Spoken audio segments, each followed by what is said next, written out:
হুজুরের লাশ মোবারক নিয়ে মানুষেরা সবাই গোসল দিয়ে কাপড় পরিয়ে খাটিয়া করে নিয়ে যায়। মানুষেরা কানতে লাগলো, হায় হায় হায় হায়, আজ মানুষের মতো মানুষ একজন হারিয়ে ফেললাম। জগতের ইমামের মতো একজন ইমাম চলে গেল, 4 ইমামের এক ইমাম। মানুষের চোখে পানি, মানুষের মনের অন্তরে শোকের ছায়া লাভলো। ওই বুড়ি মেয়েটা দাঁড়িয়ে আছে, বাবারা দাঁড়াও দাঁড়াও, কার লাশ কোথায় নিয়ে যাচ্ছ? তারা বলছে ইনি হচ্ছেন জগতের ইমাম, বিশ্ববিখ্যাত ইমাম, ইমাম হুজুরের লাশ। বাবারা দাঁড়াও দাঁড়াও, আমি হুজুরের কাছে প্রশ্ন করেছিলাম, আমার বাড়ি একটা ধাড়ি ছাগল, তার মুখে দাঁড়িয়ে আছে, আপনার মুখে দাঁড়িয়ে আছে, এই দুটো দাড়ি কোন দাড়িটার মূল্য বেশি? আমি জানতে চেয়েছিলাম, কিন্তু বলেছিল আজকে বলবো না, খবর ইনশাআল্লাহ আল্লাহ যদি রাজি থাকে আমি তোমার প্রশ্নের জবাব দিয়ে কবরে যাব। আজ তো হুজুর নাই, কে জবাব দেবে? মুসলমান ইতিহাসে লেখা আছে, আল্লাহর ওলি খাটিয়া থেকে মরা মানুষটা বলছে, ও বুড়িমা শুনে রেখে দাও, জেনে নাও, আল্লাহ পাক আমার দাড়িটার ইজ্জত সম্মান দিয়েছে। বাবা সেদিন বললে না কেন? ও বুড়িমা, আমার মরণের সময়টা যদি ইমানটা নিয়ে না মরতে পারতাম, আমার দাড়ির দাম বেশি, এই কথাটা বলা আমার মিথ্যা হয়ে যেত। আল্লাহ পাক আমার মউতটা ইমানের সঙ্গে দান করলো, এই জন্যে আমার দাড়িটার ইজ্জত সম্মান আল্লাহ দিয়েছে। একবার জোরে বলা যাবে না সুবহানাল্লাহ? মানুষ চিন্তা করছে হুজুর মুরা না জিন্দা, জিন্দা না মুর্দা? মোরা মানুষ খাটিয়ার ওপর থেকে কথা বললেন। আল্লাহ বলছে যারা আমার হয় আমি আল্লাহ তার হই, তারা দুনিয়ায় জীবিত, মরেও জীবিত, তারা মরে না। এহকাল থেকে পরকালে এক জায়গা থেকে আরেক জায়গা চলে যায়। সেই মানুষ হবার মতো যদি না পারি, অন্তত কিছুটা কিঞ্চিত ইমান তালিয়ে বাঁচি, কিঞ্চিত পরিমাণ। কথা বলছেন আমার পেয়ারা ভাইয়েরা, দোস্তেরা, আমরা আপনি কি জানি কি আছে আমাদের? মরণের ভয় আমাদের অন্তরে আসলো না, মৃত্যুর ভয় আমাদের অন্তরে নাই। আল্লাহ রসুল বললেন সাহাবাতো নজম, আমার সাহাবীরা আকাশের তারকার ন্যায়। ও মুসলমান ইমানদার, আল্লাহ নবী বললেন, বাবা আবু বকর, উসমান, ওমর, শুনে যাও আলী, আল্লাহ তোমাদের জান্নাত দিয়েছে, জান্নাত ওয়াজিব হয়ে গেছে, আমি রাসূলুল্লাহ তোমাদের জান্নাতের টিকিট দিয়ে গেলাম। এই কথা বলবার জন্যে আল্লাহ নবীর সাহাবীরা আনন্দ পেল না, খুশি হলো না, তাদের চোখের পানি শুকায় না। হযরত উসমান জিন্নুরাইন কাঁদতে লাগলো, জান্নাতুল বাকিয়ার সম্মুখে দাঁড়িয়ে, আল্লাহ পাক, আল্লাহ পাক, এই কবরটা হলো প্রথম মঞ্জিল, কবরটা হলো প্রথম প্ল্যাটফর্ম, মানুষের দুনিয়া থেকে চলে যাবার প্রথম ঘাঁটি হলো কবর। হুজুর দাঁড়িয়ে দাঁড়িয়ে জজ্জার জজ্জার করে কাঁদছেন, চোখের পানি দাঁড়িয়ে ভিজে যায়, দাঁড়িয়ে দিয়ে টপ টপ করে পানি ঝরছেন, জান্নাতি মানুষের চোখ দিয়ে পানি ঝরে। মদিনার মানুষেরা বলতে লাগলেন, ও ভাই উসমান জিন্নুরাইন, আপনি এত কান্না কাঁদছেন কেন? আল্লাহর নবী তো আপনার জান্নাতের টিকিট দিয়ে গেলেন, জান্নাতের সার্টিফিকেট দিয়ে গেলেন, তবু এত কান্না আপনি কাঁদছেন কেন? ও মদিনার মানুষেরা, কথাটা ঠিকই বলেছো, আল্লাহর নবী আমার জান্নাতের টিকিটটা দিয়েছে, এটা ঠিক, আল্লাহর নবী আমার জান্নাতের সার্টিফিকেট দিয়েছে, কথাটা সত্য, কিন্তু নবী আমার বলে গেলেন ওই কবর হবে একটা জাহান্নামের গাড্ডা, ওই কবর হবে একটা সাব্বিতর জায়গা। আমি উসমান জিন্নুরাইন দুনিয়ায় যেখানে যাব, মক্কা মদিনা শহরে যাব, লোক পাবো, সঙ্গী পাবো, সাথী পাবো। আমি উসমান জিন্নুরাইন মরণের পরে এই কবরে চলে যাব, আমার বিবি না, বেটা না, বেটি না, কেউ না, আমার সাথে কেউ যাবে না, আমি বড় একা। আমি উসমান জিন্নুরাইন, আমার নবী কবরের সার্টিফিকেট দেন নাই, কেননা কবর হলো প্রথম মঞ্জিল, আখিরাতের ঘাঁটি ওই কবর। আমার কবরে কি হবে এই চিন্তা করে আমি উসমান জিন্নুরাইন কাঁদতে আছি রে মুসলমান। ভেবেছেন যারা জান্নাত পেল তাদের চোখ দিয়ে পানি ঝরছে, আর আমরা এত পাপ করেছি, এত পাপী, আমাদের চোখে পানি আসে না, দিলটা পাষাণ্ড হয়ে গেছে, অন্তর বড় কালো সিয়া হয়ে গেছে, যার কারণে দোজখের ভয়, জাহান্নামের ভয়, আমাদের চোখে পানি আসে না। তারা ছিলেন জান্নাতি, বেহেশতি। উসমান জিন্নুরাইন জান্নাতি একজন, কাঁদছেন। শুধু এই নয়, এই কথা বলে শেষ নয়, আল্লাহ নবী সাহাবী হযরত দ্বিতীয় খলিফা আমিরুল মুমিনিন খলিফাতুল মুসলিমুন হযরত ওমর ফারুক রাদিয়াল্লাহু তাআলা আনহু 1 তারিখে ঈদের জামাত হবে, কালকে ঈদ হবে, আজকে শাওয়াল মাসের চাঁদ দেখা গিয়েছে। মুসলমান মদিনার মানুষেরা নতুন কাপড় পরে গোসল করে আতর খরবো মেখে সবাই কাতারে কাতারে ঈদের জামাতে যাবে। হুজুর ইমামতি করবে, সময় নামাজ পড়বে, মসাবা মহানেকা করবে। ঈদের মানে খুশির হবে, ঈদ মানে খুশি, তারা খুশিতে যাবে। কিন্তু দেখা যায় হুজুরের বাড়ির কান্নার আওয়াজ আসছে। মুসলমান বাচ্চা হারানো বাপ যেমন কাঁদে, সন্তান হারানো পিতা যেমন কাঁদে, আজা তোমর ফারুক তেমনি করে কাঁদছেন, এতন করে কাঁদে নিয়ে বিনিয়ে এমন করে কাঁদতে লেগেছে।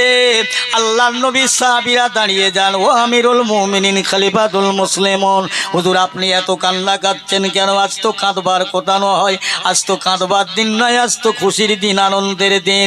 এই দেখো মদিনার মানুষেরা কাতারে কাতারে যাচ্ছে, আপনার পিছনে ইক্তেদা করবে, আপনি ইমাম হবেন।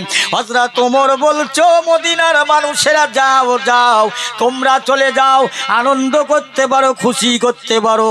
আমার আল্লাহর নবী বলেছেন কারো নামাজটা, কারো রোজাটা, ইফতারি তারাবি সেহরিটা যদি কবুল না হয়, কারো আমল যদি আল্লাহর দরবারে গ্রহণ না হয়, আমার আল্লাহ পাক কি করবে জানো?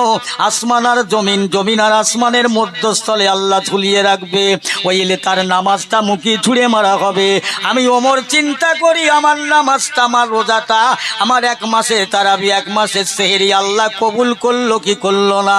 আমার নামাজে আল্লাহ খুশি হলো কি হলো না? আমার রোজায় আল্লাহ খুশি হলো কি হলো না?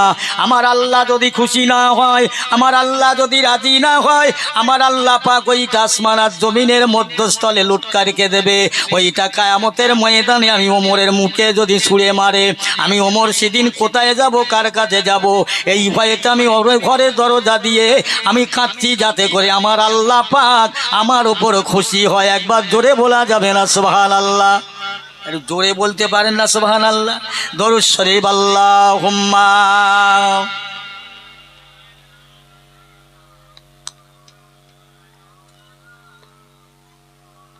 ওয়ালা আলে সাইয়্যিদিনা। সালামেরি গজরাম দরুদেরি হার, সালামেরি গজরাম দরুদেরি হার, ভালোবেসে খোদা যাকে দিলেন উপহার, সে যে মোরে নূর নবী কামলিওয়ালা, তাহার সাথে পড়ি সবাই সাল্লে আলা আল্লাহুম্মা।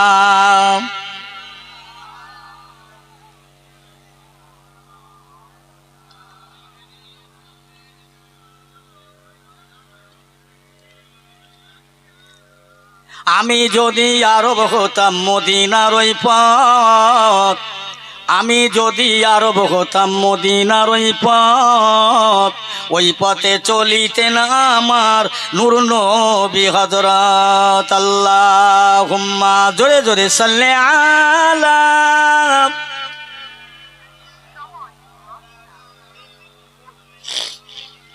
ওয়ালা আলে সাইয়্যিদিনা। অন্তরে ছিল খোদার ভয়, আল্লাহর ভয়। এদের ওলি আল্লাহদের কথা বলেছি, আল্লাহর নবী সাহাবীদের দুটো কথা বলি, শুনে যান। কতটা আমল করেছে, কি আমল করেছে। আল্লাহর নবী দিন দুনিয়ার বাদশাহ ঘরে এসে এক সময় একবার ঘরের দিকে তাকাচ্ছেন, একবার আসমানের দিকে দেখছেন। আম্মা জান আয়েশা সিদ্দিকা রাদিয়াল্লাহু তাআলা জিজ্ঞাসা করছেন, হুজুর আপনি আসমানের দিকে দেখছেন, একবার আমার ঘরের দিকে দেখছেন, কি দেখছেন? আয়েশা বলতে পারো এই আল্লাহর আসমানে কতটা তারা? জি হুজুর আমি জানি, তা আল্লাহ জানে, আল্লাহর নবী জানে।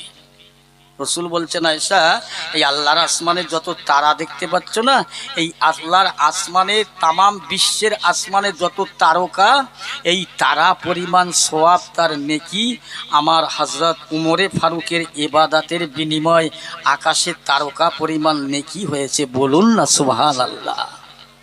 এত নেকি, এত সওয়াব। আম্মা জান আয়েশা সিদ্দিকা রাদিয়াল্লাহু তাআলা বলছে, হুজুর আমার আব্বা আবু বকর সিদ্দিক, তিনি তো ঈমান এনেছে সর্বপ্রথম, তানার নেকির কথাটা, তার ইবাদতের, তার আমলের কথাটা। আল্লাহ রাসূল বলছেন, হ্যাঁ আয়েশা ঠিক বলেছে। আল্লাহ রাসূল বলেছেন, আয়েশা আমার ওমরে ফারুকের তামাম জীবনের ইবাদত, আমার ওমরের তামাম জীবনের নেকি একটা পাল্লায় যদি রাখা হয়, আমার আবু বকরের সারা জীবনের নয়, সারা জিন্দেগির নয়, 3 দিনের নয়, 3 রাতের নয়, 1 রাতের ইবাদত একটা পাল্লায় যদি রাখা হয়, ওমরের তামাম জীবনের ইবাদত অপর পাল্লায় রাখা হয়, আমার আবু বকরের 1 রাতের আমলের পাল্লাটা ভারী হয়ে যাবে। জোরে বলুন সুবহানাল্লাহ। আর তাদের কোনো চিন্তা আছে না ভয় আছে? আবু বকরের 1 রাতের আমল আর ওমরের সারা জীবনের আমল, সে কোন দিনের আমল সে আমি বলতে পারবো না, সে কথা বললে অন্য অনেক হয়ে যাবে। বাবাজি, সেই আবু বকর সিদ্দিক রাদিয়াল্লাহু তাআলা আনহুর তার জীবনের এত ইবাদত নেকি, এত কিলো সওয়াব, 1 রাতের ইবাদত, ওমরের সারা জীবনের ইবাদত, 1 রাতের ইবাদতের সারা জীবনের ইবাদতের চাইতে আবু বকরের 1 রাতের আমলের পাল্লাটা ভারী হয়ে গেল। তাহলে আর তাদের কোনো চিন্তা, তবু তারা দুনিয়ায় কেঁদেছিল জড়ো সড়ো হয়ে, ভয়েতে, আযাব গজবের ভয়েতে, কি হবে কি হবে এই ভয়, এই চিন্তায় সেই আবু বকর সিদ্দিক রাদিয়াল্লাহু তাআলা আনহু, ওমর ফারুক, উসমান, আলী, 4 জন বিশিষ্ট সাহাবী, আরো অন্য অন্য হাজার হাজার সাহাবী ছিলেন, দেখছেন এরা জান্নাত পেয়ে গেছিলেন। হযরত ওমর ফারুক রাসূলুল্লাহর গলা কাটতে গিয়েছিলেন, ইসলামের বিরোধিতা করেছিলেন, কিন্তু এই মানুষটা রাসূলুল্লাহর হাতে হাত দিয়ে কলমা পড়ে এমন জিনিস তৈরি হলো যার ভিতরে আল্লাহর ভয় ভীতি, যিনি ছিলেন সাহসী, যিনি ছিলেন বলেছেন না একনিষ্ঠ আল্লাহর ইমানদার বান্দা, জান্নাতি মানুষ। ওমর ফারুকের দরবারে নিজের ছেলে এসে বলছে, আব্বা হুজুর, আর ইমাম হাসান হুসাইন আমাদের একটা চোরা কথা বলেছে। কি কথা বলেছে বাবা? হুজুর, আব্বা তিনি বলেছে, এই আব্দুল্লাহ গোলামের বেটা গোলাম, চুপ করে থাকো। ওমর বলছে, এই এত বড় কথা বলে? হ্যাঁ আব্বা। ওমর বলছে, চলো তো। একটা বই খাতা নিলেন, কলম নিলেন, নিয়ে বলছে চলো। গিয়ে বলছে, বাবা হাসান হুসাইন, তোমরা আমার ছেলেকে এই প্রণাম করলেছ? বলে, হ্যাঁ আমরা সত্য কথাই বলেছি। সত্য কথা? লিখে দাও। হ্যাঁ লিখে দেব। কার গোলাম? আল্লাহ নবীর নাতি বলছেন, হুজুর, ও খলিফা সানি ফারুকে আজম, আমরা আপনার বেটাকে গোলামের বেটা গোলাম বললাম। বাবা কার গোলাম? আমি। আল্লাহর নবীর 2 নাতি বলছেন, হুজুর আপনি হচ্ছেন আল্লাহ রসুলের গোলাম, আর আল্লাহ রসুলের গোলামের বেটা সেও গোলাম। একবার জোরে বলা যাবে না সুবহানাল্লাহ? হযরত ওমর ফারুক কাগজটা নিয়ে, লেখাটা নিয়ে নিজের অফিস ঘরে আসলেন। এসে মদিনার মুসলমানদের ডেকে বললে, বাবারা, আমি ওমর যখন দুনিয়া থেকে বিদায় হয়ে যাব, মারা যাব, আমার এই কাগজটা আমি তোমাদের বলে গেলাম, ওসিয়াতটা শুনে রাখবেন, পালন করবেন। আমাকে গোসল দেবেন, কাপন পরাবেন, এই কাপনের ভিতরে এই কাগজটা তোমরা দিয়ে দেবে। কেন জানো? আমি ওমর যখন কবরে চলে যাব, আমার যখন মনকে নাকি সওয়াল করতে আসবে, কবর আমাকে চাপ দেবে। আমি এতটুকুন বলতে থাকবো, রে মাটির কবর, ওরে আল্লাহর ফেরেশতারা, আমি ওমরকে কোনো প্রশ্ন করো না, আমি অন্য কারো গোলাম নয়, আমি অন্য কারো দাস নয়, আমি আল্লাহ রসুলের গোলাম। ইমাম হাসান আর হোসাইন সাক্ষী দিয়েছে, লেখা রয়েছে, অন্তত রসুলুল্লাহর গোলাম হবার জন্য আমি ওমরকে কবরে মাফ করেন, হাসরে মাফ করে দেন। একবার জোরে বলা যাবে না সুবহানাল্লাহ? অবাক হয়ে যাবে যে ওমরের জান্নাত হলো। এ মুসলমান ইমানদার, কবরের ভিতরে আল্লাহর ভয় ভীতি সন্ত্রাস ছিল, আল্লাহর ভালোবাসা ছিল। কেমন ভালোবাসা? খলিফা সানি ফারুকে আজম হযরত ওমর ফারুক রাদিয়াল্লাহু তাআলা আনহুর আগে আবু বকর সিদ্দিক রাদিয়াল্লাহু তাআলা বিদায় হয়ে যাবেন। বিদায়ের কাল বিদায় হবার আগে মদিনার মুসলমানদের ডেকে বললে, ও মদিনার মুসলমানের, আমি আবু বকর তোমাদের কাছে একটা কথা বলে যাচ্ছে, শুনে রাখবে, তোমরা কথাটা পালন করবে, আমার কথাটা শুনবে, পালন করবে। কেন জানো? আমি আবু বকর দুনিয়া থেকে বিদায় হয়ে যাব, মারা যাব, আমার লাশটা গোসল দেবে, কাফন পরাবে, তবে আমার মাটি দেওয়ার জন্য কবরটা তোমরা খুঁড়বে না। কি করবে জানো? এ মদিনার মুসলমানেরা, আমি আবু বকরের লাশটা নিয়ে আমার রাসূলুল্লাহর মাজারের গেটের সম্মুখে ওই জায়গায় রেখে দিয়ে আমার নবীকে সালাম দিয়ে বলবেন, ইয়া রাসূলুল্লাহ, ইয়া হাবিবাল্লাহ, আপনার সেই আবু বকর, যে আবু বকর মক্কা থেকে মদিনায় সঙ্গী হয়ে গিয়েছিল, সে বড় জাহান্নামের ভয় করে, আযাবের ভয় করে, কবরের ভয় করে। ইয়া রাসূলুল্লাহ, হাবিবাল্লাহ, আপনার আবু বকর আপনার কাছে থাকতে চায়। ও আমার মদিনার মানুষেরা, খবরদার, আমি আবু বকরের আমলের বাহাদুরি দেখাতে যাবেন না, বলবেন না, এই কথাটাই বলবেন।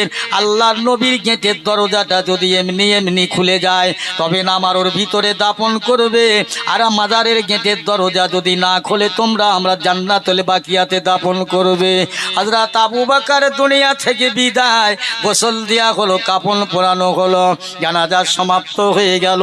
হুজুরের লাশটা নিয়ে রাসূলুল্লাহর মাজারের সম্মুখের কাছে রাখলেন। সাহাবীরা সালাম দিয়ে বললেন, ইয়া রাসূলুল্লাহ, ইয়া হাবিবাল্লাহ, আপনার আবু বকর আজ দুনিয়া থেকে বিদায়। সেই আবু বকর যিনি আপনার সঙ্গী হয়ে মক্কা থেকে মদিনায় হিজরত করেছিলেন। এই আবু বকর, তার অন্তরে জাহান্নামের ভয় লাগে, কবরের ভয় করে, আযাবের ভয় করে, সে আপনার কাছে থাকতে চাই। ইয়া রাসূলুল্লাহ, আপনার মাজারের গেটটা যদি এমনি এমনি খুলে যায়, আবু বকর বলে গিয়েছে, তবে ওই জায়গায় দাফন হবে, নইলে হবে না। খবরদার মদিনার মানুষেরা, মাজারের দরজা যদি না খোলে, তোমরা হাত দিয়ে কেউ খুলবে না, আর খুলে যদি এমনি যায়, তবে তোমরা আমার রাসূলুল্লাহর পাশে দাফন করে দিও। এই কথা বলবার পরে আল্লাহর নবীর মাজারের দরজাটা আল্লাহর কুদরতি ক্ষমতায়, আল্লাহর হুকুমে এমনি এমনি খুলে গেলেন। একবার জোরে বলা যাবে না সুবহানাল্লাহ? যাই না খুলে গিয়েছে, আবু বকর সিদ্দিক রাদিয়াল্লাহু তাআলা আনহুর লাশ মোবারক তালি আল্লাহ রাসূলের পাশে কবর শরীফ তৈরি করা হয়। কবর সমাপ্ত হয়ে গেল, আবু বকরের লাশ কবরের মধ্যে রাখছে আমার নবী, জিন্দা নবী, হায়াতুন নবী। কবর থেকে বলতে রইল, ও মদিনার মানুষেরা, আমার সাহাবীরা, দাও দাও, আমার আবু বকর একদিন দুনিয়ার বন্ধু ছিল, দুনিয়ার সঙ্গী ছিল, দুনিয়ার সাথী ছিল, আজ আমার আবু বকর আখিরাতের সঙ্গী, আখিরাতের বন্ধু। দাও দাও, বন্ধুর পাশে বন্ধুকে দাফন করে দাও। জোরে বলুন সুবহানাল্লাহ। দাও, বন্ধুর লাশ বন্ধুর পাশে দাফন করে দাও। এই ছিল তাদের মধ্যে খোদা ভীরুতা, আল্লাহর ভয়, আযাব গজবের ভয়। আমরা কোথায় কবার কেঁদেছি, কোন রাতে কেঁদেছি, কবার যে মরে যাব, কবর হবে, ও গোরস্থানায় গিয়েও আমাদের মনে হয় না, চিন্তা আসে না, ভাবনা আসে না যে আবু বকর সিদ্দিক রাদিয়াল্লাহু তাআলা আনহু আমার নবীর সঙ্গী হতে বলেছেন না, কাঁদলেন দুনিয়াতে, আল্লাহ আমার নবীর সাথে যেন থাকতে পারি, আমার হাবিবের পাশে যেন আমি থাকতে পারি। এই নিয়ত ছিল, উদ্দেশ্য ছিল। আজ মুসলমান দুনিয়ার মধ্যে আমার রাসূলুল্লাহর কেউ যদি স্বপ্ন দেখে, সত্যই স্বপ্ন দেখলো, আর সে সত্যে নবীকে দেখলো, তার জন্যে জাহান্নাম চিরতরে হারাম হয়ে গেল। বলেন না সুবহানাল্লাহ? সত্য যদি নবীকে দেখলো, নবীর সুরাত ইবলিস ধরতে পারে না, সবার সুরাত ধরতে পারে, আমার রাসূলুল্লাহ সুরাত ইবলিস ধরার ক্ষমতা নেই। তাই যে রসুলকে দেখলো, সে সত্যই দেখলো, আর তার জন্যে জাহান্নাম হারাম হয়ে গেল। কেউ যদি নবীর স্বপ্নে দেখা মানুষ হয়, সে মানুষটা আলাদা মানুষ। আমার পেয়ারা ভাইয়ের আব্বা জানেরা, তাই বলছিলাম যে শোন, আজকে আমাদের মধ্যে আসে আল্লাহর ভয়, আল্লাহর ভালোবাসা আমাদের অন্তরে রাখার চেষ্টা করি। আজ আমাদের ভিতরে মুসলমান বলে, ইমানদার বলে আমরা দাবি করতে পারি, কিন্তু আসল জায়গা আমরা ফাঁকা, আসল জায়গায় ফাঁকা। আরে মুসলমান মুসলমানের ছেলেকে চেনা যায় না, মুসলমান মুসলমানের মুরব্বীদের চেনা যায় না, মুসলমান মুসলমানের ঘরের মেয়েদেরকে চেনা যায় না। এরা এমন পরিবেশের মধ্যে ঢুকে গেছে, এরা এমনই হয়ে গেছে, এমন আমরা হয়ে গেছি যে একজন মুসলমানের ছেলে আর একজন মুসলমান চিনতে পারে না। একজন মুসলমান যুবক ছেলেকে একজন মুসলমান মুরব্বী হয়ে চিনতে পারে না যে মুসলমান না অন্য জাতি। বুঝতে পেরেছেন আমার পিয়ারা ভাইয়েরা, দোস্তেরা? তাই বলছিলাম, আসুন, এখনো সময় আছে, বেঁচে আছি যখন, আল্লাহকে চেনার চেষ্টা করি। আল্লাহকে চিনেলেই আমার ভাইরা, হযরত আবু বকর সিদ্দিক রাদিয়াল্লাহু তাআলা আনহুর কথা বলছিলাম, যিনি এক রাতের ইবাদত, একটা রাতের যেদিন মদিনা থেকে মক্কা থেকে মদিনায় চলে গিয়েছিলেন, আমার ভাইরা মদিনায় থেকে রাসূলুল্লাহ চলে গিয়েছিলেন, 3 দিন মদিনা শরীফে সূর্যের আলো পড়েনি। সেদিন সে রাতটা ছিল লাইলাতুল বরাত, শবে বরাতের রাত। আম্মা জান আয়েশা সিদ্দিকা রাদিয়াল্লাহু তাআলা জিজ্ঞাসা করলে, হুজুর আজকে আপনি বড় চঞ্চলতা আনবো না কেন, এমন করছেন কেন? আমার নবী বলেছে, আয়েশা আজকে যে রাতটা আসছে কোন রাত চেনো জানো? বলে, হুজুর এই রাতটা যে ভাগ্য নির্ধারণ, শবে বরাতের রাত। আল্লাহ রসুল বলে, আয়েশা আজকে রাতের বেলা আমার আল্লাহ পাক 7 আসমান থেকে নেমে এসে প্রথম আসমানে নেমে আল্লাহ পাকের রহমতের 2 হাত বাড়িয়ে দেবে। এ বান্দা বান্দি আয় আয়, আমি আল্লাহ পাক আমার রহমতের হাত তোদের দিকে বাড়িয়ে দিলাম, কে কি লিবি আয়, আমার রহমতের দরজা খুলে দিলাম, আমার রহমতটা লুটপাট করে নিয়ে যা। ও আমার আয়েশা, আজকে রাতের বেলা মানুষের ভাগ্য নির্ধারণ হবে, আজকে দোয়া কবুল হবে। আমার গুনাহগার উম্মতেরা বড় পাপিষ্ট হয়ে যাবে, আমি তাদের জন্য কাঁদবো, কোন জায়গা ঠিক করতে পারি না, আমি নিরিবিলি কাঁদবো। আমার আল্লাহর কাছে আমার গুনাহগার উম্মতের নাজাতের জন্য কাঁদবো রে মুসল। আয়েশা ওই রাতের বেলা আম্মা জান আয়েশা ঘুমিয়ে পড়লেন, আল্লাহ রসুল উঠে কখন চলে গেল না মা জননী জানলেন না। ঘুমটা ভেঙে গেল, স্বপ্ন দেখছে আম্মা জান, স্বপ্নের মধ্যে দেখছেন আল্লাহর নবী যেন মক্কার মরুভূমি মদিনার একবার জায়গায় বসে কাঁদতে লাগলো। আসমান থেকে আল্লাহর রহমতের পানি বৃষ্টি হতে লাগলো, ঝরতে লাগলো, এত বৃষ্টি ঝরছে, এত পানি হচ্ছে, আমার নবী যেন বসে বসে পানির নিচে ডুবে যাচ্ছে। আম্মা জান আয়েশার ঘুমটা ভেঙে গেলেন, ঘুম ভেঙে যাবার পরে দেখলো নবী পাশে নাই।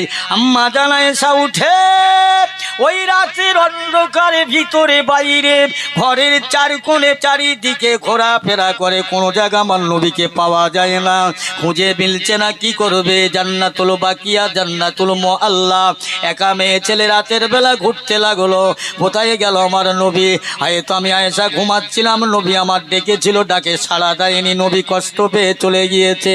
কোথাও যখন না পায় হযরত আম্মা জান আয়েশা সিদ্দিকা রাদিয়াল্লাহু তাআলা আনহা চলতে চলতে নিজের বাপের ঘরে চলে যান। আব্বা জান এখানে কি আল্লাহর নবী এসছে? বলে না তোমা। আব্বা জান গো, আমি সেই ভোর থেকে ভোরে রাতের বেলা থেকে খুঁজতে লাগলাম, আমি রাতের বেলা স্বপ্ন দেখছিলাম, স্বপ্ন দেখার পরে ঘুমটা ভেঙে গেল, আমার রসুলকে দেখি না আব্বা জান, আমি চারিদিকে খোঁজাখুঁজি করলাম, পেলাম না, জান্নাতুল বাকিয়াতে গেলাম, পেলাম না, জান্নাতুল মুআল্লাতে গেলাম, পেলাম না। হযরত আবু বকর উঠে মদিনার মানুষদের চিৎকার করে বলতে লাগলো, ও মদিনার মুসলমানেরা, তোমরা এখনো কি ঘুমিয়ে যাবে? ঘুমাবে, আরাম করবে? আল্লাহর নবীকে খুঁজে পাওয়া যায় না, আল্লাহর নবী কোথায় গেল খুঁজে পাওয়া যায় না।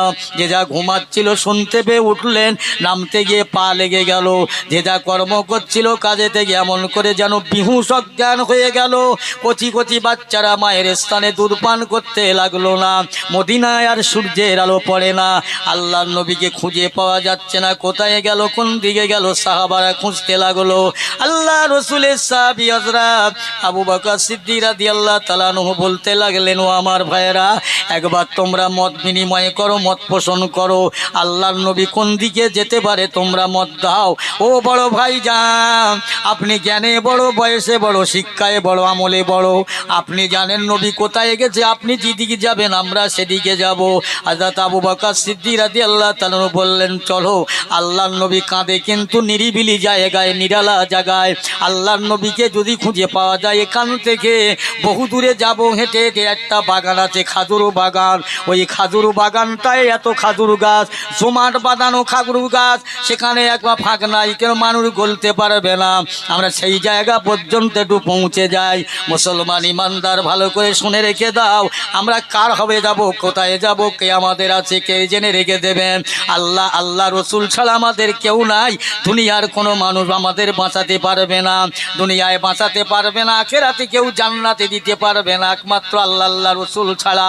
ভালো করে শুনেলেন মুসলমান, আল্লাহর নবী সেই খাজুর বাগানে, জমাট বাঁধানো খাজুর বাগানে ঢুকে পড়ে নীরবে নিস্তবে নিরিবিলি নিরালায় ওই জায়গায় কাঁদতে লাগলেন। আল্লাহ পাক, আমার উম্মতের কি হবে, আমার উম্মতের উপায় কি হবে, এই না বলে নবী কাঁদতে লাগলো। সাহাবারা ওই বাগানের মধ্যে ঢুকলেন, দেখলো হ্যাঁ আমার নবী সেজদায় পড়ে কাঁদতে লেগেছে, চোখের পানি জোরে জোরে, শুকনো মাটি কাদা হয়ে যায়, নবীর কান্না শেষ হয়ে যায় না। সাহাবীরা গিয়ে আল্লাহ রসুলকে সালাম দিয়ে বললি, ইয়া রসুল আল্লাহ, ইয়া হাবিব আল্লাহ, উঠুন আর কাঁদবেন না, মাথা উঁচু করুন। মদিনার জমিনের বাচ্চাগুলো মায়ের স্তরে দুধ পান করে না, পশু জন্তুগুলো তারা বাচ্চার মায়ের পান দুধ পান করে না। হুজুর আপনি আর কাঁদবেন না, আমরা যত নেকি করেছি আমাদের ইবাদতে তেলাওয়াতে আল্লাহ খুশি হয়ে রাজি হয়ে যত নেকি দেবে, তামাম নেকিগুলো আপনার উম্মতের জন্য দান করে দেব। হুজুর আর আপনি কাঁদবেন না, আপনার কান্না আমাদের জানে সহ্য হয় না। সাহাবীরা কাঁদতে লাগলেন। আল্লাহর নবীর কান্না দেখে আবু বকর সিদ্দিক বললেন, ওমর বললেন, তামাম সাহাবীরা বলতে লাগলেন। কারো কোথায় হুজুর মাথা উঁচু করলেন না, সেজবে সাহাবীরা বসে মশওয়ারা করলেন, ওগো আল্লাহর নবী সব থেকে কাকে ভালোবাসে, আর তিনি সব থেকে বেশি ভালোবাসে নবীকে কে, তাকে একবার খবর দাও। সাহাবীরা বললেন, রাসূলুল্লাহর বেটি ফতেমা আব্বাজানকে ভালোবাসে, আব্বাজান তার বেটিকে বড় ভালোবাসে, একবার খবর দিলে হয় না? বলে যাও না, ডেকে নিয়ে এসো। সাহাবীরা গেলেন ফতেমার কাছে, বুঝান আল্লাহ রসুলকে পাওয়া গেছে, তবে খুব মর্মাহত, আপনি যাবেন একবার দেখবেন। আমরা তামাম সাহাবী এত চেষ্টা করলাম, আমাদের নেকিগুলো হাদিয়াগুলো আপনার আব্বার উম্মতের জন্য সব দিতে চাইলাম, তবু মাথা তুলেছেন না, একবার আপনি গিয়ে ডেকে দেখেন যদি ওঠে। ফতেমা গেলেন। আব্বাজানের কান্নার আওয়াজ দেখে বেটির জানে সহ্য হয় না। ও মুসলমান, কানতে লাগলে জর্জর করে চোখের পানি ছেড়ে দিয়ে, ও আব্বাজান উঠুন উঠুন, মাথা উঁচু করুন, আমি ফতেমা আল্লাহর ইবাদত করেছি, আল্লাহর ইবাদতে খুশি হয়ে আল্লাহ পাক রাজি হয়ে যত নেকি যত সওয়াব দেবে তামাম নেকিগুলো আপনার উম্মতের জন্য দিয়ে দেব। আব্বা মাথা উঁচু করেন, আর কাঁদবেন না। তথাপি মাথা তুললেন না। শেষ পর্যন্ত আম্মাজান ফতেমা বলেছেন, আব্বাজান আপনি আপনার উম্মতের জন্যে আপনার সেই সাহাবীদের নেকিতে খুশি যদি না হন, আমি ফতেমার নেকিতে যদি আপনার উম্মতের নাজাত না হয়, আমি ফতেমা কথা দিলাম আব্বা আপনি মাথা উঁচু করেন, আমার দুইটা কলিজার টুকরা সোনার মানিক নয়নের পুতলে ইমাম হাসান আর হোসাইনকে আপনার উম্মতে মুহাম্মাদির জন্যে আমি ফি সাবিলিল্লাহ করে দিলাম। একবার জোরে বলা যাবে না? আর একটু জোরে হবে না? আমি আপনার উম্মতের জন্যে আমার হাসান হুসাইনকে ফি সাবিলিল্লাহ করে দিলাম। আপনি মাথা তোলেন। তত মাথাও তোলে না, জিবরাইল সালাম এসে হাজির হয়ে যান। উপস্থিতে দুরূদ শরীফ আল্লাহুম্মা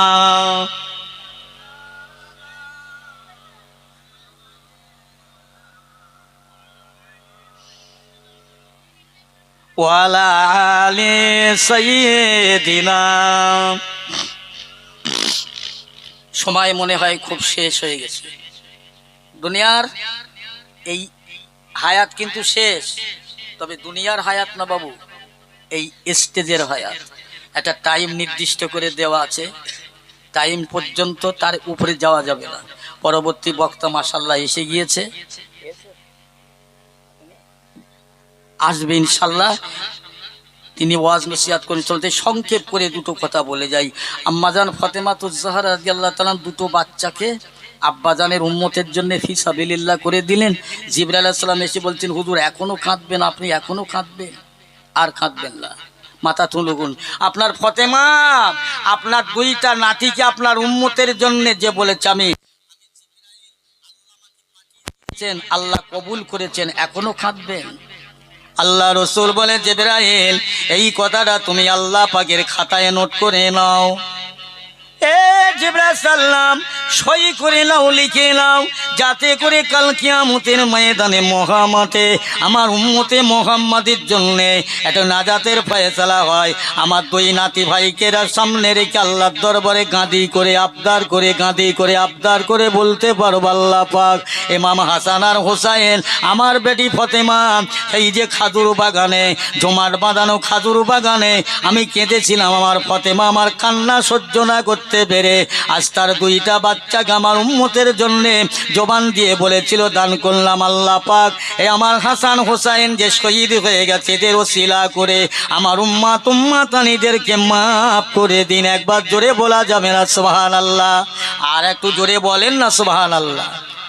নারায়ে তাকবীর, আর একটু নারায়ে তাকবীর।